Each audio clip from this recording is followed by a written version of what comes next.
सच्ची प्रार्थना जीवन जीने का एक तरीका है, न कि केवल शब्दों का कभी कभार प्रयोग। Billy Graham. कुछ आध्यात्मिक सत्य ऐसे होते हैं जो जब प्रकट होते हैं तो सिहरन पैदा करते हैं, इसलिए नहीं कि वे नए हैं, बल्कि इसलिए कि उन्हें अनदेखा किया जाता है। यह उनमें से एक है।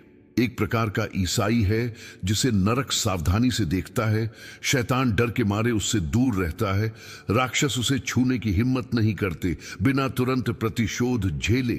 ऐसे ईसाई जो न केवल इस दुनिया में जीवित रहते हैं बल्कि क्षेत्रों पर आक्रमण करते हैं, जालों को तोड़ते हैं, जंजीरों को तोड़ते हैं और वातावरण को बदलते हैं। ऐसे लोग मौजूद हैं और आप उनमें से एक हो सकते हैं। लेकिन आगे बढ़ने से पहले मैं जो बताने जा रहा हूं उसे खुले दिल से सुनिए।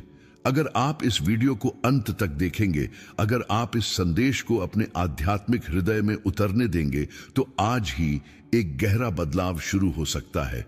ये कोई क्षणिक भावना नहीं, बल्कि परिवर्तन का एक आह्वान है जो स्वर्ग में गूंजेगा और नर्क को कंपा देगा। ये वादा है कि इस यात्रा के अंत में आपको ठीक ठीक पता चल जाएगा कि एक ईसाई को दुश्मन से अछूता क्या बनाता है, और आप यह भी जान पाएंगे कि क्या आप उन लोगों में से हैं जो केवल विश्वास में चलते हैं, या वे जिनका दुश्मन सामना करने की हिम्मत नहीं करता। क्या आपने कभी सोचा है कि क्यों कुछ विश्वासी निरंतर अंधकार के निशाने पर रहते हैं, जबकि अन्य एक मौन, लगभग अदृश्य, फिर भी निर्विवाद अधिकार के साथ चलते हैं? क्या आपने गौर किया है कि कुछ ईसाई ऐसे भी हैं जो मौन रहते हुए भी अपने आसपास के आध्यात्मिक वातावरण को बिगाड़ते हैं, जिनकी आंखों में, उनके व्यवहार में और किसी स्थान पर प्रवेश करते समय उनके द्वारा निर्मित वातावरण में कुछ अलग होता है? यह कोई करिश्मा नहीं है, यह कोई प्रसिद्धि नहीं है, यह कोई प्राकृतिक उपहार नहीं है। यह एक प्रकार का चिन्ह है, एक आंतरिक संकेत, एक उपस्थिति जो दृश्य से परे है। शैतान शोर मचाने वाले ईसाइयों से नहीं डरता, वह धार्मिक गतिविधियों के व्यस्त कार्यक्रम से पीछे नहीं हटता। जब कोई सोशल मीडिया पर आयतें पोस्ट करता है तो वह निराश नहीं होता, लेकिन एक प्रकार का आस्तिक है जो उसे पंगु बना देता है। एक प्रकार का व्यक्ति जो सुबह उठते ही जमीन पर पैर रखते ही आध्यात्मिक दुनिया में एक श्रृंखलाबद्ध प्रतिक्रिया शुरू कर देता है। ये वे लोग हैं जो स्वर्ग को अपनी पीठ पर लेकर जीते हैं, जो आंखों में खून लिए प्रार्थना करते हैं, जो समर्पण के आंसुओं के साथ आराधना करते हैं, जो एक स्पष्ट उद्देश्य के साथ चलते हैं और खुद को टुकड़ों के लिए नहीं बेचते। अब आपके भीतर जो सवाल गूंजने की जरूरत है वह यह है, क्या आप भी इनमें से एक हैं, या आप ऐसे विश्वास को जी रहे हैं जो अंधकार को भंग नहीं करता? इसका उत्तर इस बात में नहीं है कि आप कितनी बार चर्च जाते हैं, न ही आपकी धर्मपरायणता के दिखावे में, बल्कि इस बात में है कि आप अदृश्य रूप में क्या रखते हैं। क्योंकि अंततः अछूत को असुरक्षित से अलग करने वाली चीज वह नहीं है जो दिखाई देती है, बल्कि वह है जो आत्मा की गहराई में बसती है। एक युद्ध चल रहा है और यह इंसानी हथियारों से नहीं लड़ा जा रहा। इसका फैसला गुप्त रूप से, घुटनों के बल, समर्पित हृदय से, मौन निष्ठा से होता है, जिसकी कोई सराहना नहीं करता, लेकिन जिसे स्वर्ग पहचानता है और नरक सम्मान देता है। ऐसे ईसाई हैं जो ईश्वर के इतने करीब आ गए हैं कि उनकी प्रार्थनाओं को मंच की जरूरत नहीं, उनके शब्दों को माइक्रोफोन की जरूरत नहीं। वे बस जीते हैं, और जीने में वे कुछ ऐसा प्रकट करते हैं जिसे समझाया नहीं जा सकता, लेकिन महसूस किया जा सकता है। कुछ ऐसा जो माहौल को झकझोर देता है। यह समझना जरूरी है कि दुश्मन एक साथ हर जगह मौजूद नहीं होता, लेकिन वह बारीकी से देखता है, और वह उन लोगों को पहचानता है जो उसके राज्य के लिए असली खतरा हैं। वह उन लोगों की पहचान करता है जो सिर्फ प्रभु प्रभु नहीं कहते, बल्कि जिनका पूरा जीवन ही एक वेदी है, जो हवा के साथ नहीं बदलते, जो अपने विश्वासों से समझौता नहीं करते, जो दबाव में नहीं झुकते। इन पर नजर रखी जाती है, इन्हें सताया जाता है, इनसे डर लगता है, और इसलिए नहीं कि वे कौन हैं, बल्कि इसलिए कि उनके भीतर कौन रहता है। यह वास्तविकता असहज करने वाली है, क्योंकि यह उस पीढ़ी के सामने है जो हल्के फुल्के ईसाई धर्म की आदी है, जो सुविधाओं से प्रभावित है और सतही आध्यात्मिकता में लिपटी हुई है। लेकिन यह वीडियो उस पीढ़ी के लिए नहीं है। यह उन लोगों के लिए है जो सतहीपन से थक चुके हैं, उनके लिए जो अपनी आत्मा में बेचैनी महसूस करते हैं, उनके लिए जो जानते हैं कि उन्हें और अधिक के लिए बुलाया गया है, लेकिन यह नहीं जानते कि उस सार को कैसे सक्रिय किया जाए, उनके लिए जो अपने भीतर एक ऐसी लौ रखते हैं जिसे अभी तक तृप्त नहीं किया गया है, लेकिन जो कभी बुझी नहीं है। क्या आप ऐसा महसूस करते हैं? यह एहसास कि आपके विश्वास को और आगे बढ़ने की जरूरत है, कि कुछ और भी महान, कुछ और भी गहरा, और भी ज्यादा वास्तविक है। तो ध्यान से सुनिए। नरक आपसे चर्च जाने से नहीं डरता, लेकिन जब आप समझ जाते हैं कि आप कौन हैं, तो वह कांपने लगता है। जब आप उसमें ढलने की कोशिश करना छोड़ देते हैं और खड़े होने लगते हैं, जब आपकी प्रार्थनाएं दोहराव से हटकर आत्मा की कराह बन जाती है, जब आपकी बाइबल एक आभूषण बनकर तलवार बन जाती है, जब आप तय करते हैं कि अब आप उथलेपन में जीना स्वीकार नहीं करेंगे, तभी आध्यात्मिक दुनिया आगे बढ़ती है। और यह मत सोचिए कि इस तरह के ईसाई होने के लिए पूर्णता की आवश्यकता होती है। नहीं, ये पुरुष और महिलाएं त्रुटिपूर्ण हैं, वे संघर्ष करते हैं, वे रोते हैं, वे लड़खड़ाते हैं, लेकिन वे हार नहीं मानते। वे तब भी प्रार्थना करते रहते हैं जब कोई और नहीं करता। वे तब भी आराधना करते रहते हैं जब सब कुछ अंधकारमय होता है। वे तब भी अडिग रहते हैं जब बाकी सब पीछे हट जाते हैं। और यही लचीलापन उन्हें खतरनाक बनाता है। शैतान उन लोगों के सामने कांपता है जो अपने विश्वास से समझौता करने से इनकार करते हैं। वह उनसे दूर भागता है जो परमेश्वर की उपस्थिति खोने के बजाय सब कुछ खोना पसंद करते हैं। वह उन लोगों से दूर भागता है जो दिखावे से नहीं बल्कि सार से अधिकार रखते हैं। और यह अधिकार आज्ञाकारिता, गोपनीयता, समर्पण, टूटन और उस मौन निष्ठा से उत्पन्न होता है जिसे केवल परमेश्वर ही देखता है। यह संदेश अहंकार को तृप्त करने के लिए नहीं है, यह एक आग जलाने के लिए है, एक आह्वान, एक जागृति। क्योंकि शायद अब तक आप एक ऐसे व्यक्ति के रूप में रहे हैं जो केवल आध्यात्मिक रूप से जीवित है, लेकिन ईश्वर आपको एक योद्धा के रूप में, एक प्रकाश वाहक के रूप में, उन लोगों में से एक के रूप में उभरने के लिए बुला रहे हैं जिन्हें दुश्मन छू नहीं सकता। आपके भीतर ईश्वर की उपस्थिति नरक का सबसे बड़ा आतंक है, लेकिन यह निष्क्रिय रूप से प्रकट नहीं होती। यह भूख, प्यास, सच्ची खोज और पूर्ण समर्पण से सक्रिय होती है। और अगर इस वीडियो को आपके भीतर एक चीज जगाने की जरूरत है तो वह है यह निर्णय, अंधकार द्वारा अनदेखा किए जाने और उसके लिए खतरा बनने से बचना। क्योंकि जब एक ईसाई को पता चलता है कि वह कौन है, जब वह पवित्रता में जीने का फैसला करता है, जब वह वचन से भर जाता है और प्रार्थना को अपनी सांस बना लेता है, जब वह मध्यस्थ के रूप में आगे आता है, जब वह दर्द के बीच भी आराधना करता है, जब वह संघर्षों से पीछे नहीं हटता, तो कुछ बदल जाता है। उनका नाम आध्यात्मिक जगत में प्रसिद्ध हो जाता है। स्वर्ग उन्हें सम्मान देता है और नरक ध्यान देता है, क्योंकि अब उन लोगों की सूची में एक नया नाम शामिल है जो नहीं झुकते, जो चुप नहीं रहते। अब स्वर्ग के सहारे चलने वालों में एक और नाम शामिल है। आध्यात्मिक दुनिया जब आपको देखती है तो उसे क्या दिखाई देता है?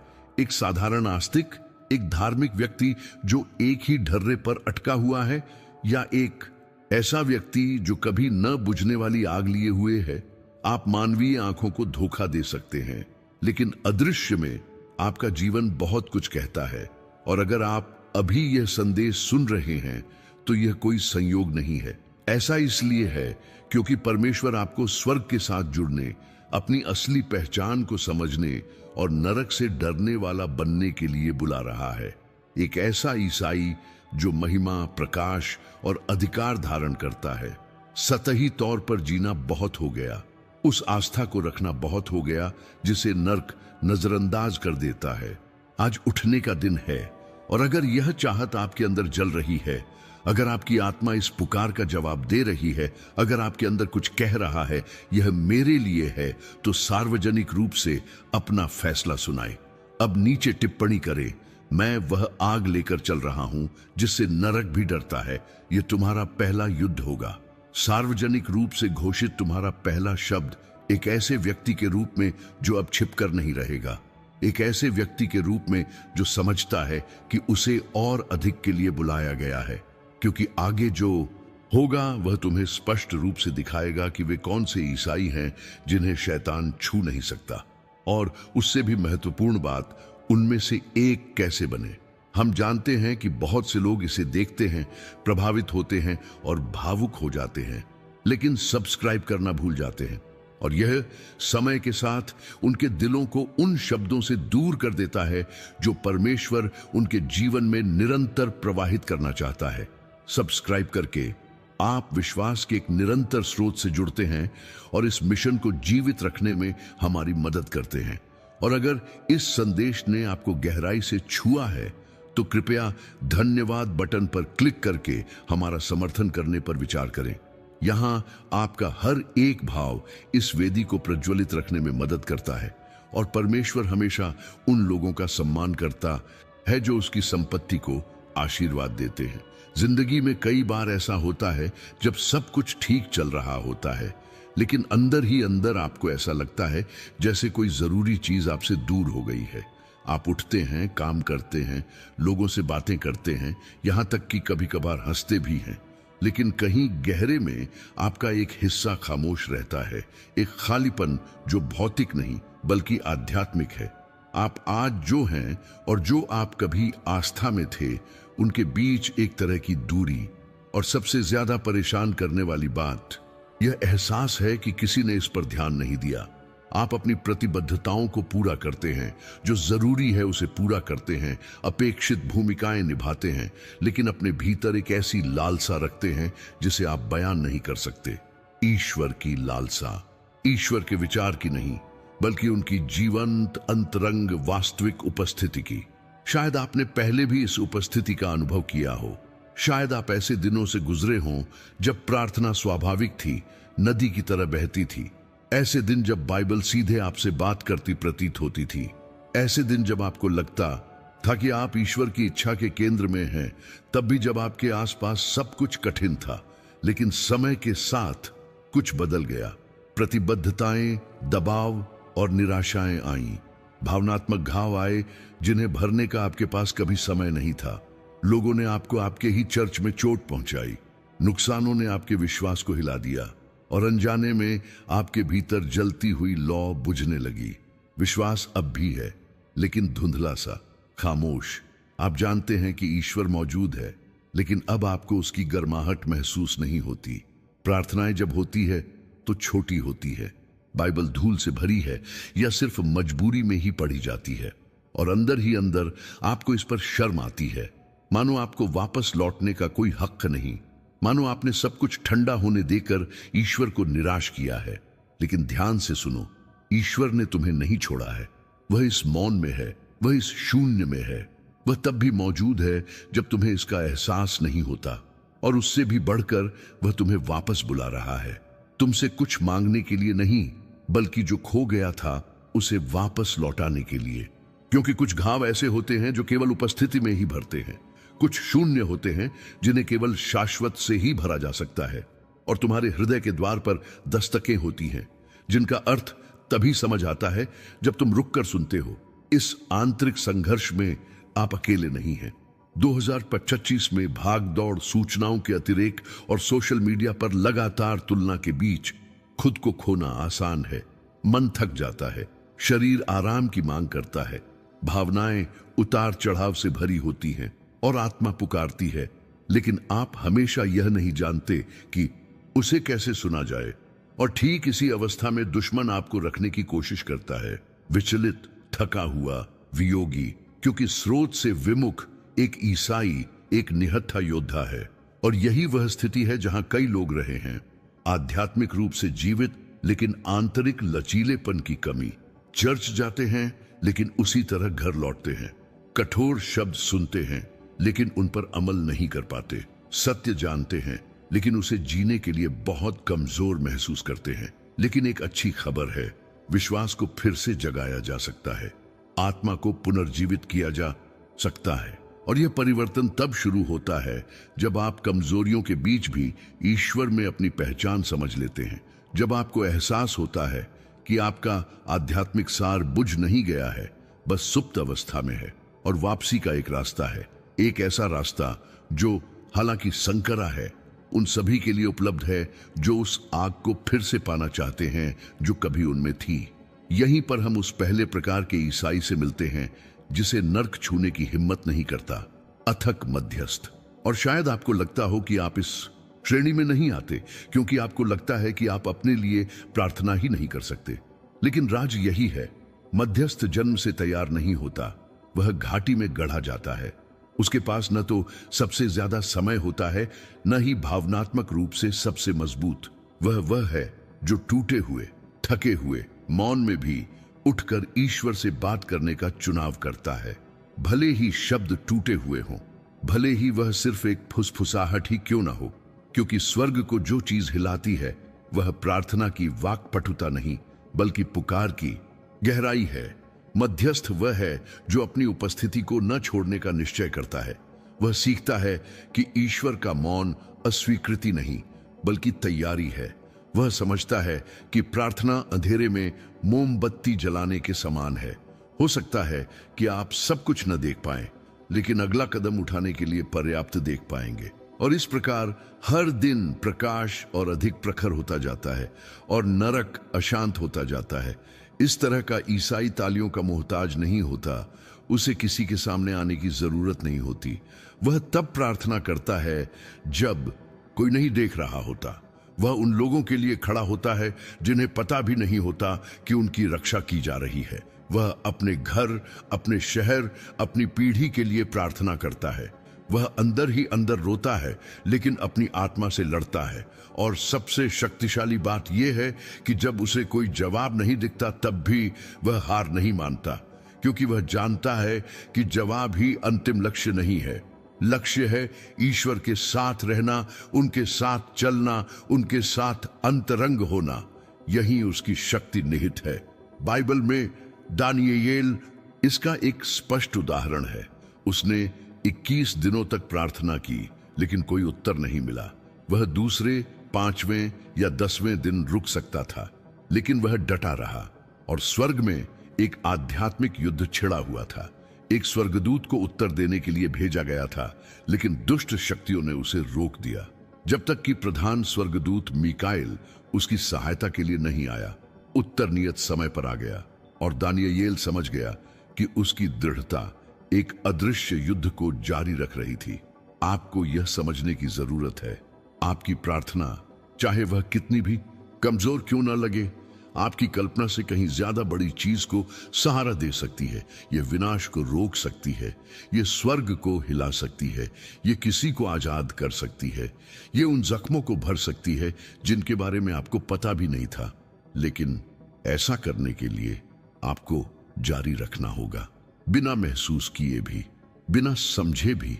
2025 में कई ईसाई सतही तौर पर जीते हैं क्योंकि जब परमेश्वर चुप हो गए तो उन्होंने प्रार्थना करना बंद कर दिया। लेकिन जो लोग मौन के बीच भी बने रहते हैं वे ही शत्रु से डरते हैं, क्योंकि दृढ़ता जब विश्वास से पैदा होती है तो एक अजेय हथियार बन जाती है।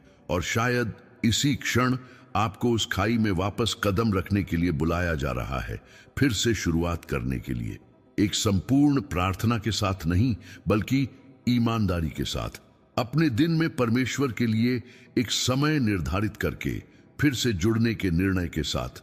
यदि आप थकान के बीच भी अपने सार को पुनः खोजना चाहते हैं और अपने विश्वास को पुनः जगाना चाहते हैं तो ई बुक बिली ग्राहम द्वारा विधि LUZ यह आपका शुरुआती बिंदु हो सकता है। प्रतिदिन केवल 5 मिनट में यह आपको गहराई और सरलता के साथ ईश्वर की उपस्थिति की ओर वापस ले जाता है। इस वीडियो के पिन किए गए कमेंट में अभी इसे देखें। इसे अपनी यात्रा के लिए एक उपहार के रूप में प्राप्त करें, क्योंकि आपकी कहानी अभी खत्म नहीं हुई है और ईश्वर अभी भी नए अध्याय लिख रहे हैं, मौन, गहन और महिमा से भरपूर। यह सब तब शुरू होता है जब आप उनकी उपस्थिति को न छोड़ने का फैसला करते हैं। थके होने पर भी, चोट लगने पर भी, ताकत खत्म होने पर भी बने रहने का फैसला। यही है जिससे नरक सबसे ज्यादा डरता है। आध्यात्मिक युद्ध हमेशा गड़गड़ाहट और दर्शनों के साथ नहीं होता। कभी कभी यह मौन, अदृश्य और रोजमर्रा की जिंदगी में घटित होता है। यह तब होता है जब आप थके हुए होने पर भी परमेश्वर के साथ बने रहने का फैसला करते हैं, जब आप सही काम करने का फैसला करते हैं, तब भी जब कोई देख नहीं रहा होता, जब आप अपने शयन कक्ष का दरवाजा बंद करके घुटने टेक देते हैं, तब भी जब आपको समझ नहीं आता कि क्या कहना है। नरक भावनात्मक रूप से अस्थिर मसीही के शोर से नहीं डरता, लेकिन वह उस मसीही की दृढ़ता से बहुत डरता है जिसने गुप्त रूप से वफादार बने रहने का फैसला किया है। जब चारों ओर सब कुछ बिखरता हुआ सा लगता है, तो आत्मा को क्या थामे रखता है? दर्द, क्षति और प्रतीक्षा के बीच कौन सी चीज किसी को सहारा देती है? यह प्रतिभा नहीं है, यह प्राकृतिक शक्ति नहीं है, यह एक अदृश्य जड़ है जो विश्वास की धरती में गहराई तक पनपती है और इस जड़ को वचन सींचता है। क्या आपने कभी सोचा है कि कितनी बार आप सिर्फ भावनाओं के सहारे आध्यात्मिक युद्ध जीतने की कोशिश करते हैं? आप गुस्सा महसूस करते हैं और चिल्लाकर जवाब देते हैं। आप डर और स्तब्धता महसूस करते हैं। आप उदास और बंद महसूस करते हैं। लेकिन प्रतिक्रिया करने का एक और तरीका भी है, और यह इस बात पर निर्भर नहीं करता कि आप क्या महसूस करते हैं। यह इस बात पर निर्भर करता है कि आप क्या जानते हैं। आपकी जीत आपकी आवाज की ऊंचाई में नहीं है, यह आपके दृढ़ विश्वास की गहराई में है, और यह केवल उन्हीं में बनती है जो परमेश्वर के जीवित वचन पर निर्भर करते हैं। वचन का योद्धा कोई बौद्धिक धार्मिक व्यक्ति नहीं है। वह ऐसा व्यक्ति नहीं है जो पवित्र दिखने के लिए केवल श्लोकों को रट लेता है। वह है जिसने सत्य को पढ़ा है, रोया है, उसका सामना किया है, चंगा हुआ है और सत्य द्वारा आकार लिया है। और इसलिए जब वह बोलता है तो आध्यात्मिक जगत प्रतिक्रिया देता है, क्योंकि उसकी वाणी में भार होता है, उसकी घोषणा में अधिकार होता है। उसका मन आसानी से धोखा नहीं खाता, क्योंकि वह पहले से ही शास्त्रों द्वारा प्रशिक्षित है। उसका हृदय सिद्धांत की हर बयार के आगे नहीं झुकता, क्योंकि वह अपरिवर्तनीय सत्य से मजबूत हुआ है। आपके बारे में क्या? दुश्मन आपके जीवन पर जो झूठ थोपने की कोशिश करता है, उस पर आपकी क्या प्रतिक्रिया है? जब शैतान आपको बताता है कि आप काबिल नहीं हैं, तो क्या आप उस पर यकीन करते हैं? जब वह यह संकेत देता है कि ईश्वर आपको भूल गया है, तो क्या आप हार मान लेते हैं? जब जीवन अन्यायपूर्ण लगता है, तो क्या आप विद्रोह करते हैं या खुद को उस वादे में बांध लेते हैं? शैतान ने यीशु के साथ भी वचन को विकृत करने की कोशिश की। रेगिस्तान में वह बाइबल के विकृत वाक्यांशों के साथ आया, और यीशु को चिल्लाने की जरूरत नहीं पड़ी, न ही शक्ति का प्रदर्शन करने की। उसने बस इतना कहा, यह लिखा है। 3 शब्द जिन्होंने एक पूरी लड़ाई को समाप्त कर दिया, क्योंकि जब कोई सत्य के प्रति आश्वस्त हो जाता है तो उसे कुछ भी साबित करने की जरूरत नहीं होती। वह बस घोषणा कर देता है और नरक उसकी बात मान लेता है। आज कई मसीही चुपचाप हार का अनुभव करते हैं, क्योंकि वे नहीं जानते कि क्या लिखा है। वे वर्षों तक गढ़े हुए झूठ, आत्मविनाशकारी विचारों, आंतरिक आरोपों, बाहरी दबावों की कैद में रहते हैं, क्योंकि उनके पास वचन की तेज तलवार नहीं है। वे निहत्थे युद्ध में हैं। लेकिन अब एक ऐसे मसीही की कल्पना कीजिए जो वादों को जानता है, जो जब भय आता है तो जवाब देता है, प्रभु मेरा चरवाहा है, मुझे कुछ घटी नहीं होगी। जब पीड़ा उसे जकड़ लेती है तो वह घोषणा करता है, चाहे मैं मृत्यु के साए की घाटी से गुजरूं, फिर भी मैं किसी बुराई से नहीं डरूंगा। जब पीड़ा आती है तो वह पुष्टि करता है, इस समय के कष्ट आने वाले गौरव के सामने कुछ भी नहीं है। यह मसीही भावनाओं पर नहीं जी रहा है, वह चट्टान पर टिका हुआ है। आपको लिखी हर बात समझने की जरूरत नहीं है, लेकिन आपको खुद को वचन में तब तक डुबोए रखने के लिए तैयार रहना होगा जब तक कि वह आपको भीतर से आकार न देने लगे। क्योंकि जब पवित्र शास्त्र सिर्फ शब्द न रहकर जीवन बन जाता है, तो वह आपका सबसे बड़ा हथियार बन जाता है। ऐसे लोग हैं जिन्होंने अपूरणीय क्षति, घोर अन्याय, लंबी यातनाएं झेली हैं, और फिर भी उनकी आंखों में एक चमक है। जानते हो क्यों? क्योंकि उन्होंने अपना विश्वास अनुभवों पर नहीं बल्कि सत्य पर बनाया है। और सत्य बदलता नहीं, यह दिन पर निर्भर नहीं करता, यह मनोदशा पर निर्भर नहीं करता, यह प्रतिक्रिया पर निर्भर नहीं करता, यह बदलता है और इसीलिए यह कायम रहता है। शायद आज आप संशय के द्वार से गुजर रहे हो सकता है आपको लगे कि आपका विश्वास डगमगा रहा है, आपकी आशा एक धागे से लटक रही है। लेकिन परमेश्वर आपको याद दिला रहे हैं कि आपको अस्थिर भावनाओं के मार्गदर्शन में चलने की जरूरत नहीं है। आप वचन के अनुसार जी सकते हैं। आप वादों को पूरा होते देखने से पहले ही उन्हें घोषित कर सकते हैं। आप सत्य को अपनी ढाल और तलवार की तरह इस्तेमाल कर सकते हैं, लेकिन इसके लिए एक विकल्प की आवश्यकता है। या तो आप अपनी आत्मा की शक्ति से जीतने की कोशिश जारी रखें या अपनी आत्मा की शक्ति से लड़ना शुरू करें, और यह केवल वचन से ही प्राप्त किया जा सकता है। पढ़ें, ध्यान करें, देहधारी हों, घोषित करें। और यहां इस आग के बीच में एक अन्य प्रकार का ईसाई जन्म लेता है जिसे दुश्मन छू नहीं सकता, परीक्षण के दौरान अडिग रहने वाला। इस प्रकार के व्यक्ति को विश्वास बनाए रखने के लिए किसी स्पष्टीकरण की आवश्यकता नहीं होती, उनके पास सभी उत्तर नहीं होते, लेकिन वे एक बात के प्रति आश्वस्त होते हैं, ईश्वर अच्छा है, तब भी जब सब कुछ विपरीत प्रतीत होता है। और यह विश्वास मन से नहीं, यह आत्मीयता से आता है। यह घाटी में, आंसुओं में, प्रतीक्षा में बूंद बूंद करके बनता है। नरक ऐसे विश्वासियों से घृणा करता है क्योंकि वह उन्हें अपने वश में नहीं कर सकता। जब उसे यह एहसास होता है कि नुकसान ने विश्वास नहीं छीना है, तो वह अपनी शक्ति खो देता है। दर्द ने आराधना को नहीं छीना है। ईश्वर की चुप्पी ने कड़वाहट नहीं बल्कि श्रद्धा पैदा की है। क्या आप कभी अपने जीवन में ऐसे दौर से गुजरे हैं जहां सब कुछ एक साथ बिखरता हुआ सा लग रहा था? क्या आपको कभी ऐसा लगा है कि जब आपको जवाब की सबसे ज्यादा जरूरत थी तब ईश्वर चुप हो गए थे? क्या आपने कभी मदद के लिए प्रार्थना की है और जवाब की बजाय सिर्फ खामोशी मिली हो? अय्यूब ने इसका अनुभव किया, और यह कुछ समय के लिए नहीं था। उसने अपनी संपत्ति, अपने बच्चे, अपना स्वास्थ्य, अपने दोस्त, सब कुछ खो दिया, और बिना कारण समझे भी उसने कहा, चाहे वह मुझे मार डाले फिर भी मैं उस पर भरोसा रखूंगा। यह कोई सुंदर वाक्य नहीं है, यह आत्मा में समाया हुआ विश्वास है, ऐसा विश्वास जिसे दुश्मन तोड़ नहीं सकता। अटल मसीही वह नहीं है जो कभी नहीं रोता। वह रोता है, बहुत रोता है, लेकिन वह विश्वास करता रहता है। उसे दर्द होता है, लेकिन वह आराधना करता रहता है। वह हारता है, लेकिन वह आशा नहीं खोता।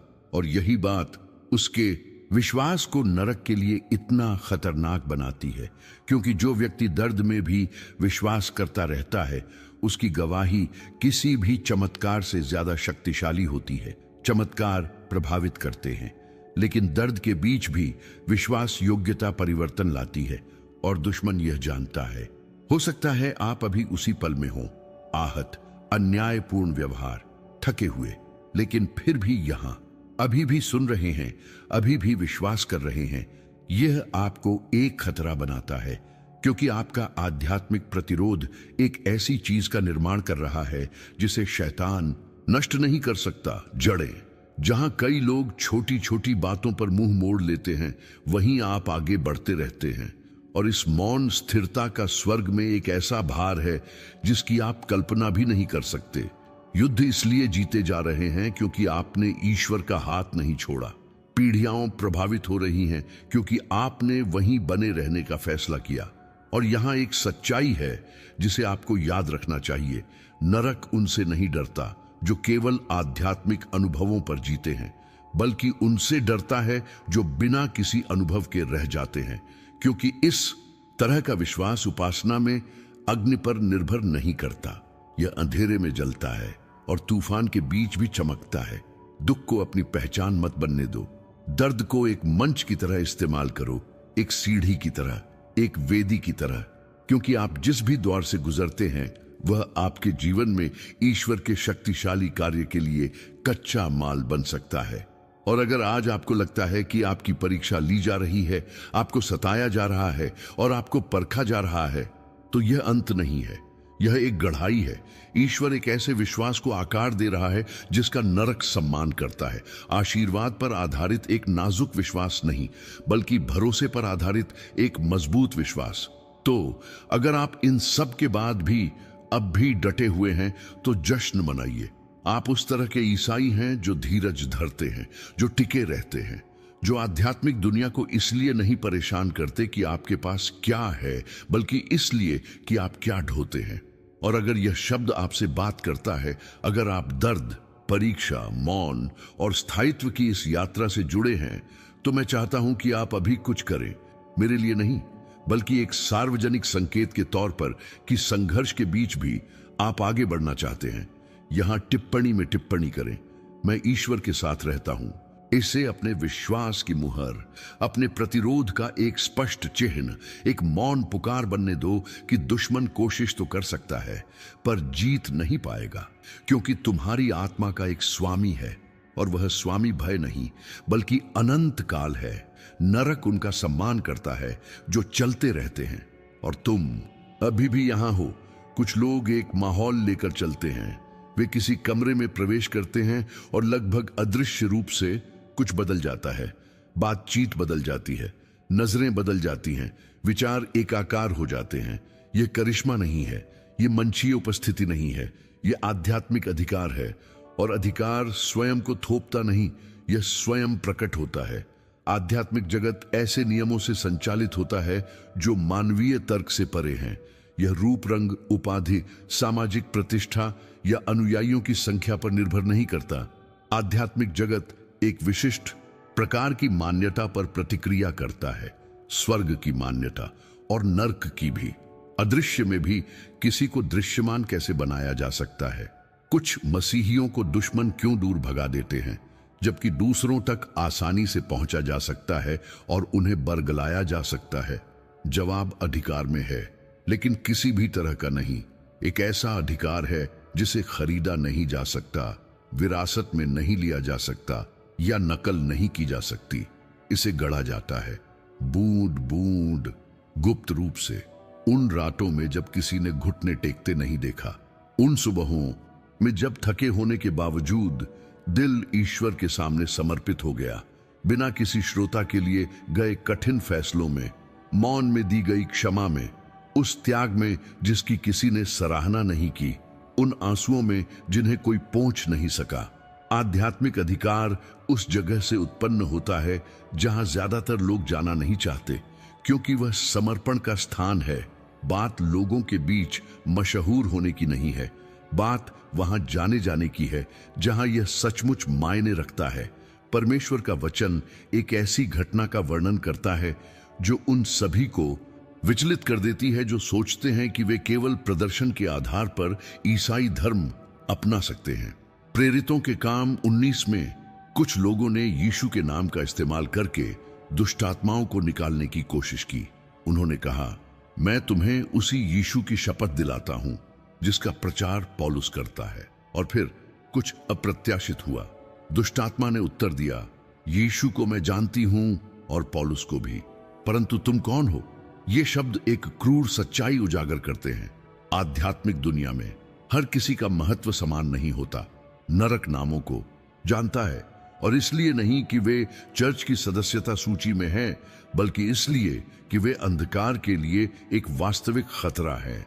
उन लोगों का पर्दाफाश हो गया, इसलिए नहीं कि उनके पास ज्ञान की कमी थी, बल्कि इसलिए कि उनके पास कोई समर्थन नहीं था। उन्होंने सही नाम का इस्तेमाल किया, लेकिन बिना किसी वैध अधिकार के। उन्होंने प्रभाव पैदा करने की कोशिश की, लेकिन सार को व्यक्त किए बिना, और इसके परिणाम कठोर थे। उन पर हावी हुआ, उन्हें पीटा गया और शर्मिंदा किया गया। यह दृश्य हर दिन अलग अलग रूपों में खुद को दोहराता है। लोग ईश्वर के साथ घनिष्ठ जीवन के बिना एक शक्तिशाली प्रकार की आस्था का अभ्यास करने की कोशिश करते हैं। वे निरर्थक शब्दों को दोहराते हैं, वे ऐसे छंद पढ़ते हैं जिन्हें वे जीते नहीं, वे ऐसे गीत गाते हैं जिन्हें वे समझते नहीं, और इस वजह से वे आसानी से प्रभावित, भ्रमित और पराजित हो जाते हैं। आध्यात्मिक अधिकार केवल उन्हीं में निहित है जो उपदेश देते हैं उसे जीते हैं। जिनका ईश्वर के साथ एक इतिहास रहा है, जो अग्नि में तप चुके हैं, जो घाटियों से गुजरे हैं और अपने विश्वास को न छोड़ने का निश्चय किया है। ऐसे लोग भी हैं जो बिना किसी धर्मगुरु के उपदेशों पर कदम रखे कई जाने माने नेताओं से ज्यादा अधिकार रखते हैं। उनके पास प्रसिद्धि नहीं है, लेकिन उनके पास एक इतिहास है, एक आध्यात्मिक विरासत। वे दर्द में गढ़े गए हैं। उन्होंने व्यवस्था के आगे घुटने नहीं टेके। वे दबावों के बीच भी वफादार रहे। उन्हें यह बताने की जरूरत नहीं है कि वे कौन हैं। माहौल प्रतिक्रिया देता है। क्या आप कभी ऐसे किसी व्यक्ति से मिले हैं जिसकी उपस्थिति आपको सोचने पर मजबूर कर दे, जिसकी मुद्रा बिना किसी शब्द के ईश्वर के भय का एहसास कराती हो? ये वो लोग हैं जो अदृश्य संकेत देते हैं, और ये संकेत रहस्यमय नहीं है। ये फल है, निशान है, घाव है, इस बात का प्रमाण कि कोई ऐसा व्यक्ति है जिसने ईश्वर के साथ चलना चुना, जबकि बहाव के साथ चलना आसान होता। आध्यात्मिक दुनिया जख्मों को पहचानती है, और नरक उन लोगों का सम्मान करता है जो सच्चे जख्मों को सहते हैं। केवल धार्मिक जीवन जीने वाले और सच्चे सुसमाचार पर चलने वाले व्यक्ति के बीच का अंतर यह है कि पहला व्यक्ति मजबूत दिखने की कोशिश करता है, जबकि दूसरा व्यक्ति जानता है कि वह पहले ही टूट चुका है। पहला व्यक्ति दिखावे के पीछे छिपता है। दूसरे व्यक्ति के पास छिपाने के लिए कुछ नहीं होता, क्योंकि वे भीतर से गहराई से रूपांतरित हो चुके होते हैं। आध्यात्मिक अधिकार का भी क्षेत्रों पर सीधा प्रभाव पड़ता है। इस पर कम ही चर्चा होती है, लेकिन यह बिल्कुल सच है। कुछ जगहें ऐसी भी हैं जहां उत्पीड़न, भय और आध्यात्मिक भ्रम का बोलबाला रहता है, जब तक कि कोई अधिकार वाला व्यक्ति प्रवेश नहीं करता। और जब वह व्यक्ति प्रवेश करता है तो कुछ नया होता है। अदृश्य स्वर्ग से जुड़े किसी व्यक्ति की उपस्थिति पर प्रतिक्रिया करता है। क्षेत्र वातावरण से प्रभावित होते हैं। शहर, मोहल्ले, व्यवसाय, घर। क्या आपने कभी गौर किया है कि कुछ वातावरण कितने भारी लगते हैं, दम घुटने वाले, एक तरह के अंधेरे से घिरे हुए? और क्या आपने कभी गौर किया है कि दूसरी जगहों पर बिना किसी स्पष्ट कारण के भी आपको शांति का एहसास होता है? यह कोई संयोग नहीं है, यह आध्यात्मिक वातावरण है। और जब कोई अधिकार संपन्न व्यक्ति प्रवेश करता है तो ये बदल जाते हैं। लेकिन सावधान रहे, आध्यात्मिक अधिकार अहंकार नहीं है, यह घमंड नहीं है, यह कोई बढ़ा चढ़ाकर की गई आत्म छवि नहीं है। इसके विपरीत, जो लोग वास्तव में इसे धारण करते हैं वे विनम्र होते हैं, ईश्वर पर अपनी पूर्ण निर्भरता के प्रति सचेत होते हैं। वे जानते हैं कि उनके पास जो कुछ भी है वह ईश्वर की उपस्थिति से आता है। वे जानते हैं कि इसके बिना वे केवल खाली बर्तन हैं। इतिहास गवाह है कि गहरे आध्यात्मिक संकट के समय में ईश्वर ने हमेशा शांत अधिकार के साथ पुरुषों और महिलाओं को आगे बढ़ाया है। वे धूमधाम से नहीं आए, लेकिन वे कुछ ऐसा लेकर आए जिसने बदलाव लाया। उदाहरण के लिए 1904 में वेल्स में इवान रॉबर्ट्स नाम का एक युवक, जो सिर्फ 26 साल का था, हर दिन पुनरुत्थान के लिए प्रार्थना करता रहा। जब दुनिया खामोश रही तब भी वह मध्यस्थता करता रहा, जब तक कि स्वर्ग नहीं खुल गया। कुछ ही महीनों में 1,000 से ज्यादा लोगों का धर्मांतरण हो गया। चर्चों का जीर्णोद्धार हुआ, बार बंद हो गए, अपराध में भारी गिरावट आई, देश ठहर सा गया। यह सब एक ऐसे युवक से शुरू हुआ जिसे कोई नहीं जानता था, लेकिन जिसे स्वर्ग ने पहले ही चिन्हित कर लिया था। 2025 में भी हकीकत नहीं बदली है। ऐसे लोग हैं जो अपने कमरों में छिपे हुए हैं, बिना किसी दृश्यता के, बिना किसी मंच के, बिना किसी पहचान के, लेकिन जिन्हें परिवर्तन के वाहक के रूप में तैयार किया जा रहा है।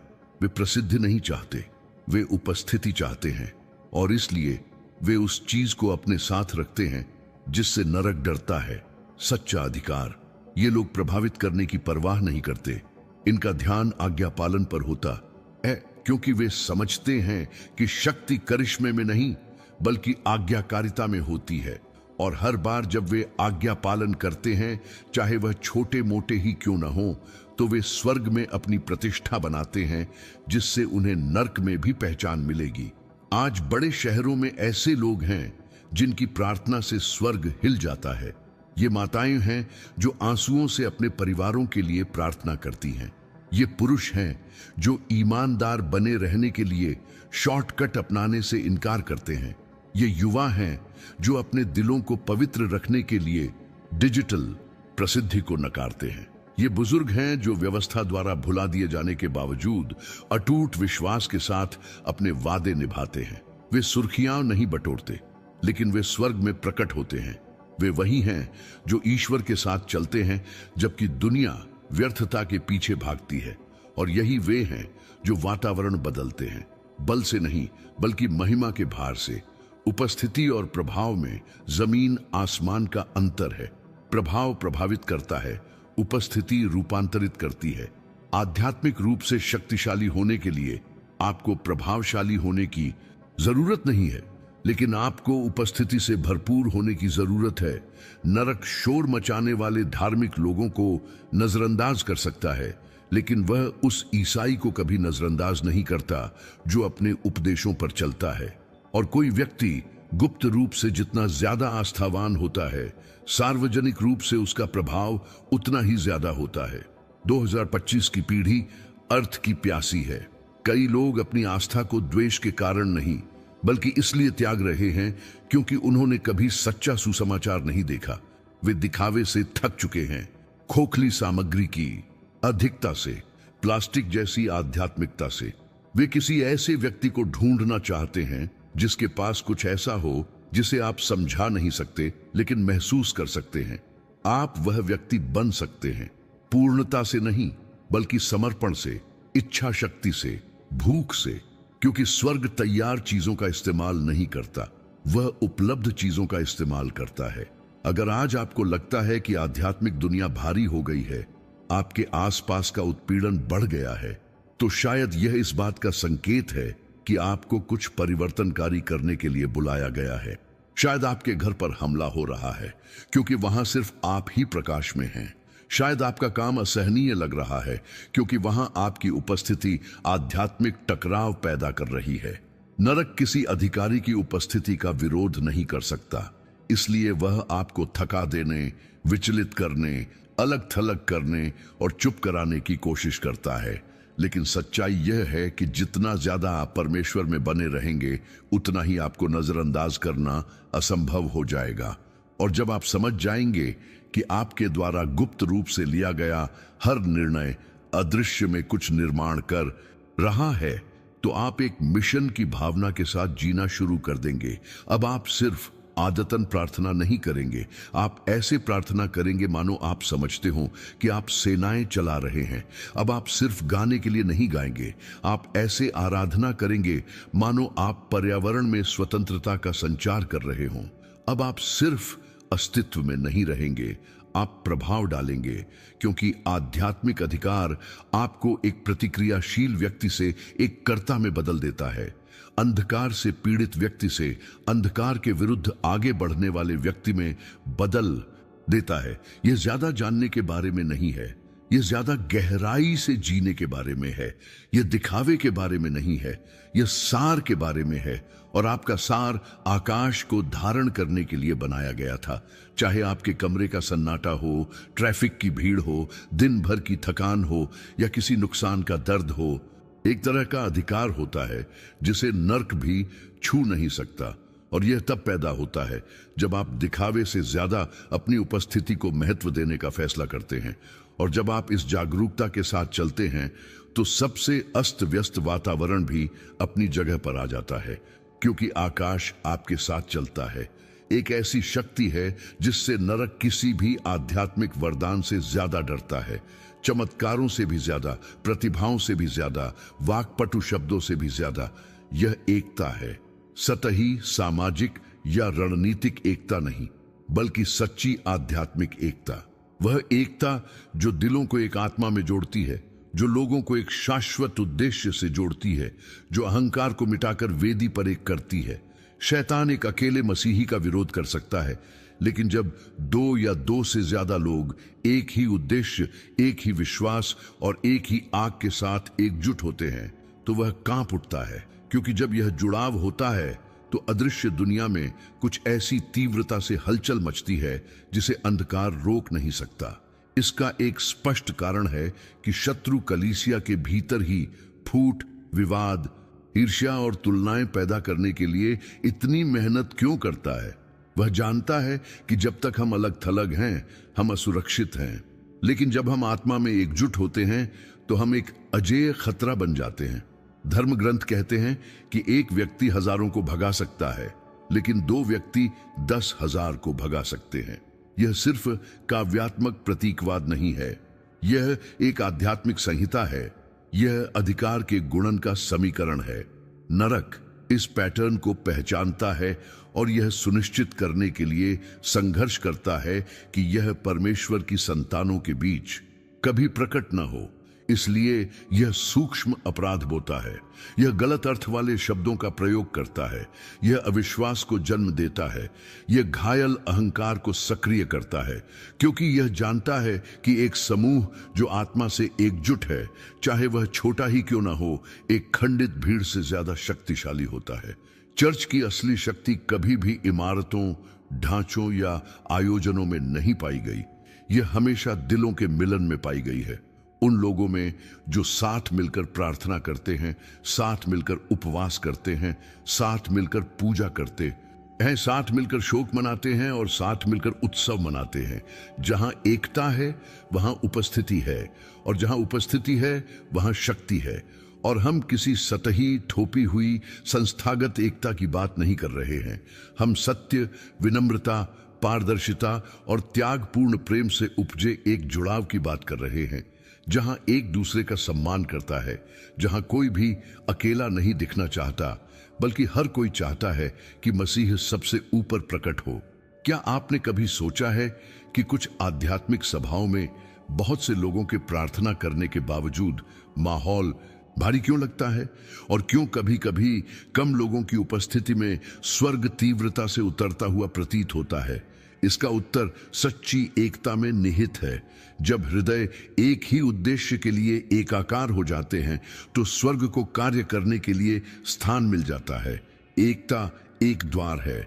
जब हम तर्क को त्याग कर एक दूसरे को अनुग्रह से गले लगाते हैं, जब हम अपने अहंकार को शांत करके आत्मा की बात सुनते हैं, जब हम प्रतिस्पर्धा करने के बजाय सेवा करते हैं, तो वह द्वार खुल जाता है और उसके माध्यम से एक ऐसी महिमा प्रवेश करती है जो चंगा करती है, मुक्त करती है और रूपांतरित करती है। जागृति किसी भव्य आयोजन से शुरू नहीं होती, यह उन हृदयों से शुरू होती है जो स्वयं से भी महान किसी चीज के लिए एकजुट होने का निर्णय लेते हैं।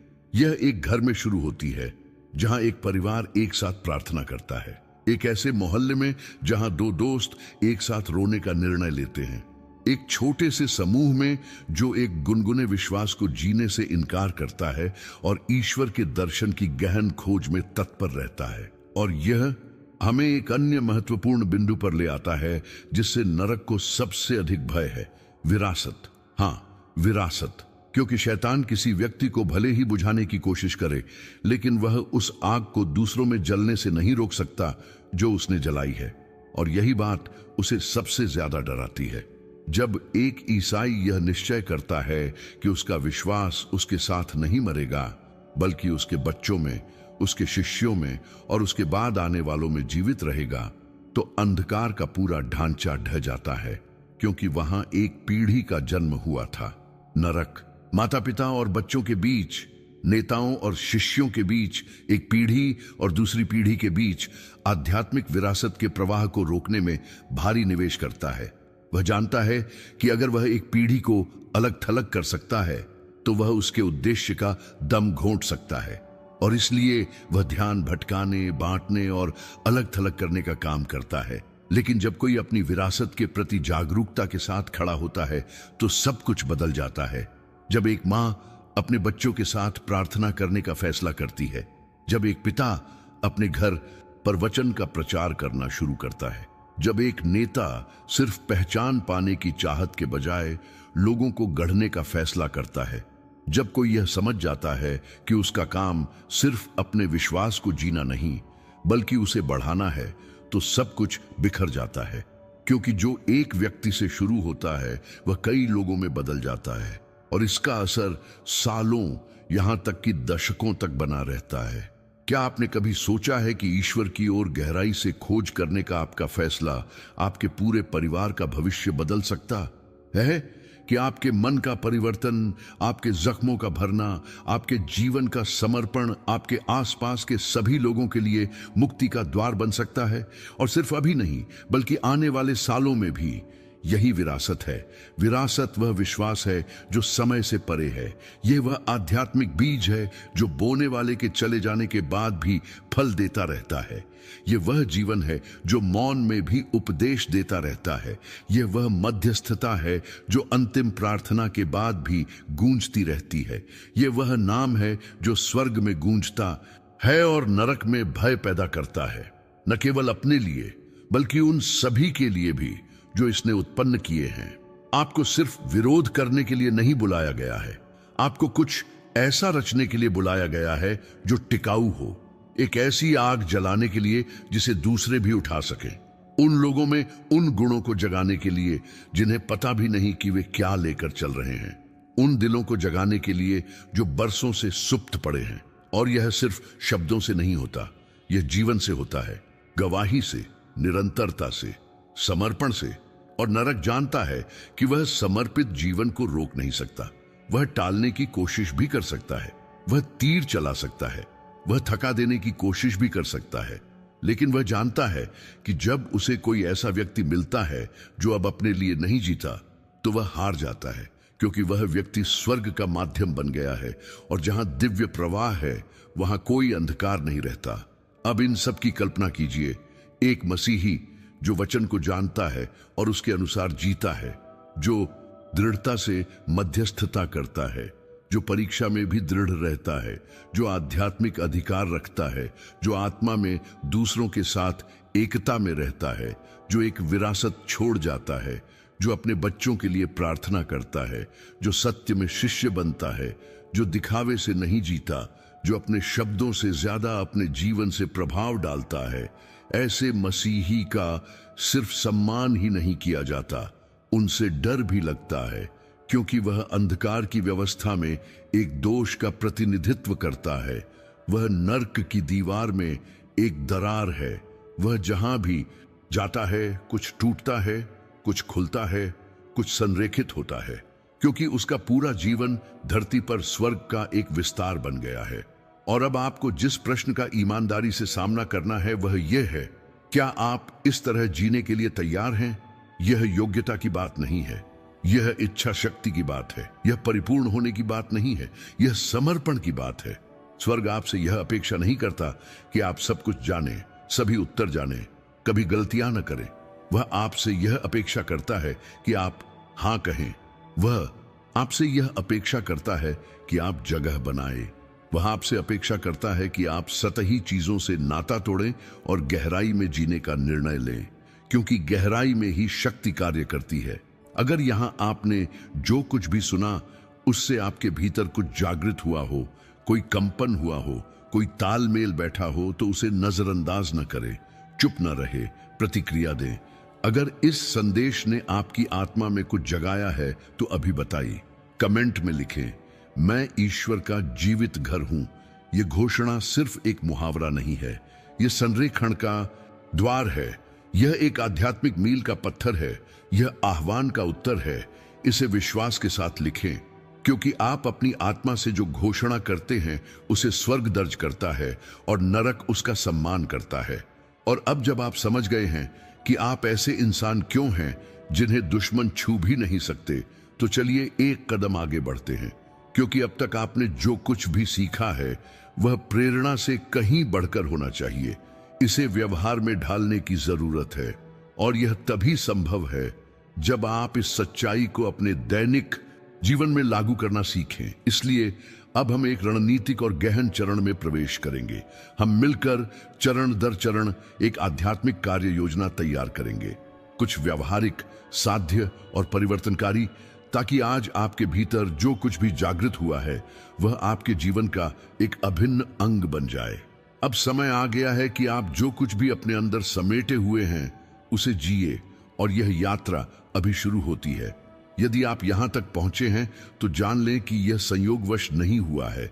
जो लोग अंत तक टिके रहते हैं, सतहीपन से समझौता नहीं करते, बीच में हार नहीं मानते, उनमें कुछ खास बात होती है। दुनिया क्षणभंगुर संदेशों, क्षणभंगुर भावनाओं और निरंतर विचलित करने वाली चीजों से भरी है, लेकिन कुछ चुनिंदा लोग ही आगे बढ़ने का फैसला करते हैं और आप उनमें से एक हैं। इसलिए आपकी दृढ़ता के पुरस्कार के रूप में एक योजना बनाने का समय आ गया है, एक रास्ता, एक ठोस दिशा, ताकि अब तक चर्चा की गई हर बात सिर्फ प्रेरणा बनकर न रह जाए, बल्कि आपकी दिनचर्या, आपकी मानसिकता, आपके सार का एक जीवंत हिस्सा बन जाए। सच तो यह है कि अभ्यास के बिना कोई परिवर्तन नहीं होता। आध्यात्मिक जगत विश्वास के प्रति अनुक्रिया करता है, लेकिन कर्म के बिना विश्वास हवा के बिना लौ की तरह है, वह बुझ जाती है। महसूस करना ही काफी नहीं है, आपको आगे बढ़ना होगा। समझना ही काफी नहीं है, आपको जीना होगा। इसलिए अब आपको एक रणनीतिक योजना मिलेगी, कोई सूत्र नहीं, धार्मिक दायित्वों का कोई समूह नहीं, बल्कि एक ऐसी जीवन शैली जो आपको उन लोगों में शामिल कर सकती है जिन्हें नर्क छूने की हिम्मत नहीं करता।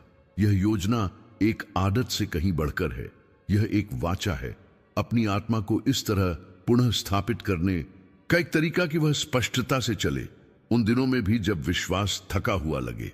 क्योंकि हां, ऐसे दिन भी आएंगे, ऐसे दिन जब आप शक्तिहीन महसूस करेंगे, जब सब कुछ अंधकारमय, भारी, मौन लगेगा। लेकिन उन्हीं दिनों यह योजना आपको सहारा देगी, खोखले वादों से नहीं, बल्कि ठोस आध्यात्मिक नींव के साथ। यह सब एक आंतरिक निर्णय से शुरू होता है और उस निर्णय को हर दिन दोहराना जरूरी है। 1, दुनिया को शांत करो, आकाश की सुनो। इससे पहले कि कोई भी शब्द आपके होठों को छुए, बाहर से आने वाली हर चीज को चुप कराने का फैसला करें। आपको सूचनाओं की बौछार के साथ जागने के लिए नहीं बनाया गया है। अपने दिन के शुरुआती कुछ मिनट उस आवाज को सुनने के लिए रखें जो सचमुच मायने रखती है। अनुरोधों से शुरुआत न करें, सुनने से शुरुआत करें। अपने दिल से कहें, हे प्रभु, मुझसे बात करें, और बस मौजूद रहें। इससे कोई फर्क नहीं पड़ता कि आपको तुरंत कुछ सुनाई देगा या नहीं। खुद को उपलब्ध कराने का यह सरल कार्य आपकी आत्मा में एक नई आवृत्ति खोल देता है। 2, प्रदर्शन नहीं बल्कि उपस्थिति विकसित करें। ईश्वर उन ईसाइयों की तलाश में नहीं है जो जानते हैं कि क्या कहना है। वह ऐसे बच्चों की तलाश में है जो करीब रहना चाहते हैं, भले ही उन्हें ठीक से प्रार्थना करना ना आता हो। ईश्वर के साथ आपकी घनिष्ठता उच्च आध्यात्मिक प्रदर्शन पर आधारित नहीं है, यह ईमानदारी पर आधारित है। थोड़ा सा वास्तविक समय निकालें, लेकिन उसे अनन्य बनाएं। कुछ और न करें, चीजों को आपस में न मिलाएं। इस क्षण को पवित्र मानें, यहीं पर अधिकार का निर्माण होता है। 3, अपने आप को वचन में जड़ दो। अगर आप सत्य को नहीं जानते तो वह आपकी रक्षा नहीं करता। हर हफ्ते पवित्र शास्त्र का एक अंश चुनें, बस एक, उसे पढ़ें, उस पर मनन करें, उसे दोहराएं, उसके साथ प्रार्थना करें, उसे घोषित करें, उसे याद करें, उसे पोषण में बदलें। वचन तलवार है, लेकिन उसकी शक्ति केवल उन्हीं के हाथों में होती है जो उसे अपने भीतर धारण करते हैं। दिन में सिर्फ एक श्लोक भी उन लड़ाइयों को जीतने के लिए काफी होगा जिनके बारे में आपको पता भी नहीं था कि आप लड़ रहे हैं। 4, उद्देश्यपूर्ण मध्यस्थता को सक्रिय करें। सामान्य प्रार्थना मत करो, एक समय में एक ही लक्ष्य चुनो। अपने परिवार में किसी के लिए, किसी दोस्त के लिए, किसी शहर के लिए, किसी उद्देश्य के लिए ईश्वर के सामने एक नाम रखो और उसे जाने मत दो। मध्यस्थता करना विश्वास और दृढ़ता के साथ खुद को दूसरे के स्थान पर रखना है। यह तब तक पुकारना है जब तक कि कुछ बदल न जाए। हो सके तो इन नामों को लिख लो, सिंहासन के सामने एक अदृश्य सूची बनाओ। इससे आपके घर का, आपके मन का, आपकी दुनिया का माहौल बदल जाता है। 5, मौन उपासना का अभ्यास करें। सभी आराधनाओं में संगीत की आवश्यकता नहीं होती। गहनतम आराधना अक्सर मौन में ही जन्म लेती है। यह तब होता है जब आप आकाश की ओर देखते हैं और बिना शब्दों के कहते हैं, आप अभी भी ईश्वर हैं, तब भी जब सब कुछ बिखर रहा हो। यह समर्पण सब कुछ बदल देता है। यह बेड़ियां तोड़ देता है, यह अभिमान को नष्ट कर देता है, यह उपचार प्रदान करता है।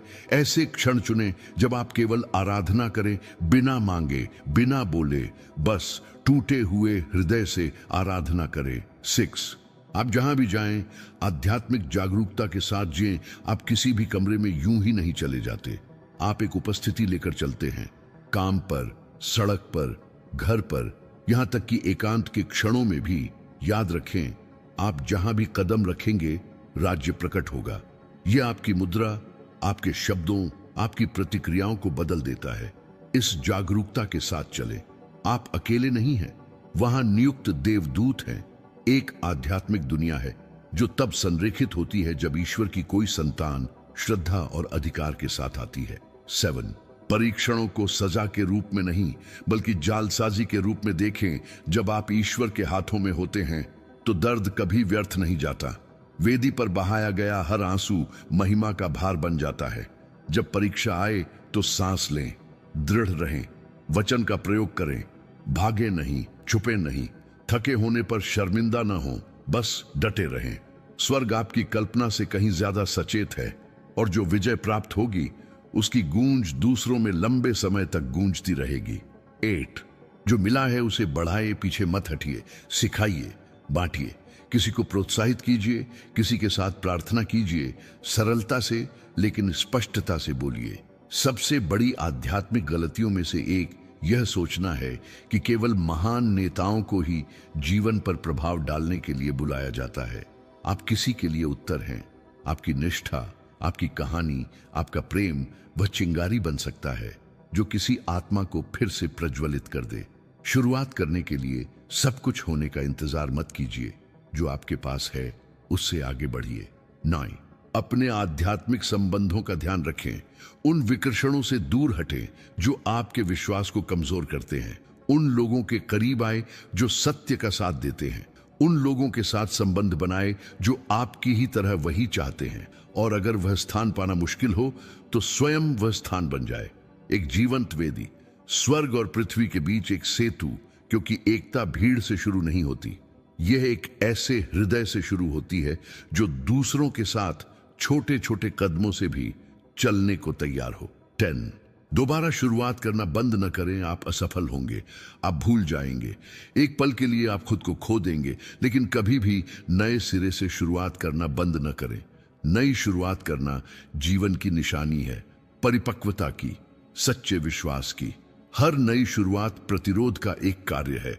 आध्यात्मिक जगत के लिए एक घोषणा कि आप स्वर्ग में हैं और पीछे नहीं हटेंगे। यह योजना कठिन नहीं है, यह गहन है।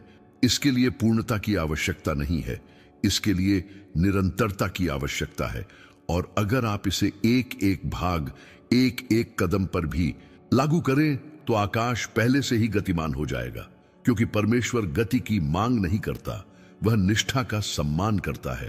अगर यह सब सुनकर आपको अपने अंदर इस आध्यात्मिक ज्योति को प्रज्वलित रखने की गहरी इच्छा महसूस हो, लेकिन साथ ही यह भी लगे कि दिनचर्या, थकान और आंतरिक संघर्षों ने आपकी शक्ति को खत्म कर दिया है, तो जान लीजिए कि आप अकेले नहीं हैं। यह मौन संघर्ष सिर्फ आपके लिए ही नहीं है। हजारों लोग ठीक उसी दौर से गुजर रहे हैं जिससे आप अभी गुजर रहे हैं। एक ऐसा हृदय जो दृढ़ रहना चाहता है, लेकिन कभी कभी इतनी सारी मांगों और विकर्षणों के बीच खुद को खोया हुआ पाता है। इसीलिए आप जैसे लोगों के लिए एक संसाधन तैयार किया गया है। यह जटिल नियमों से भरा कोई दूर का मैनुअल नहीं है, बल्कि एक सरल और अविश्वसनीय रूप से प्रभावी मार्गदर्शिका है जो थके हुए दिलों के लिए बनाई गई है, जो फिर भी ईश्वर के साथ एक सुरक्षित जगह को फिर से पाने की चाह रखते हैं। यह विश्वास को फिर से जगाने का एक व्यावहारिक मार्ग है, उन दिनों में भी जब जीवन का बोझ आपकी ताकत से ज्यादा लगता है। ओ ई बुक बिली ग्राहम की L.U.Z विधि विश्वास को पुनः जगाने और अपने जीवन को बदलने के लिए प्रतिदिन 5 मिनट इस वीडियो के पिन किए गए कमेंट में यह आपके लिए उपलब्ध है। यह सिर्फ एक किताब नहीं है, यह एक मिलन है, एक ऐसा स्थान जो आपको बिना किसी जटिलता, अपराध बोध या असंभव मांगों के अपने आध्यात्मिक जीवन को व्यवस्थित करने में मदद करने के लिए बनाया गया है। यह उन सभी के लिए एक जरूरी कदम है जो अराजकता, शोर और अनिश्चितता के बीच भी ईश्वर की परिवर्तनकारी उपस्थिति को फिर से महसूस करना चाहते हैं। अगर आपका दिल थका हुआ है फिर भी ईश्वर से प्रार्थना करता है, तो यह एक संकेत है कि कोई रास्ता है और यह ई बुक आपके लिए ही बनी है। स्वर्ग आपको एक ऐसे विश्वास के साथ जीने के लिए बुला रहा है जो उमड़ता रहे, एक ऐसा जीवन जो झुकता नहीं, एक ऐसा उत्साह जो पीछे नहीं हटता, एक ऐसा सफर जो दूसरों को भी ऐसा ही करने के लिए प्रेरित करे। आप अभी शुरुआत कर सकते हैं। आपको सब कुछ जानने की जरूरत नहीं है, आपको बस हां कहने की जरूरत है।